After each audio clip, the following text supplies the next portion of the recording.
I dropped out of college and spent 5 years keeping my dying dad alive while my sister posted yacht photos. Then he died, left me everything, and she showed up at my door with a lawyer demanding half. My dad took his last breath at 4:47 in the morning, and I was the only one there. I'd been awake for 22 hours by then. My diner uniform still smelled like burnt coffee and maple syrup. I held his hand until it went cold, and then I sat in the silence of that house for a long time before I called my sister.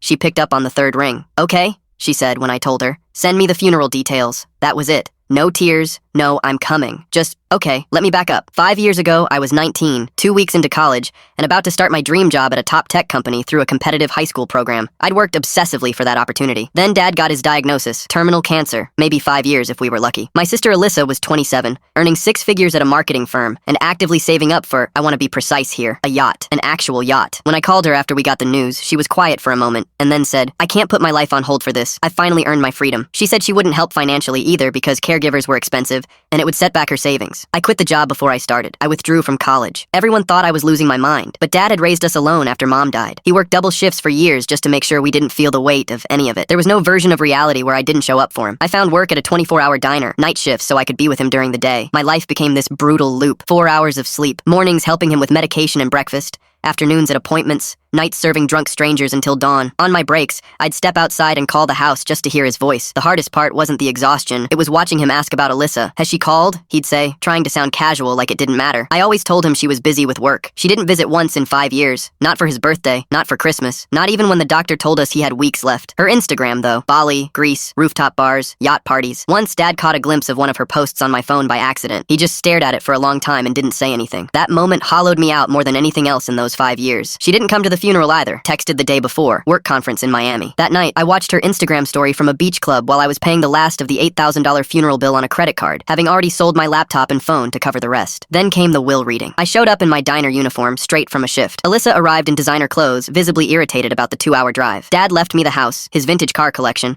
and a $750,000 life insurance policy. Alyssa received $50,000 in cash and our mother's jewelry. She stood up from her chair. "This is absurd. We're both his children. This should be equal." The lawyer explained Dad had been of completely sound mind. She walked out without another word. I thought it was over. 2 days ago, she showed up at my door. Dad's door, I guess mine now, with a man in a suit, her lawyer. She pushed past me into the living room, looked around the space where I'd spent 5 years of my life, and said, "You manipulated a vulnerable man. Either we split everything 50-50, or I'll see you in court. And trust me, I can afford better lawyers than you." I asked them both to leave. Now I'm sitting in this quiet house, in the chair where Dad used to watch the news, trying to decide if honoring his wishes is worth the fight. I think it is. I think he'd want me to hold on.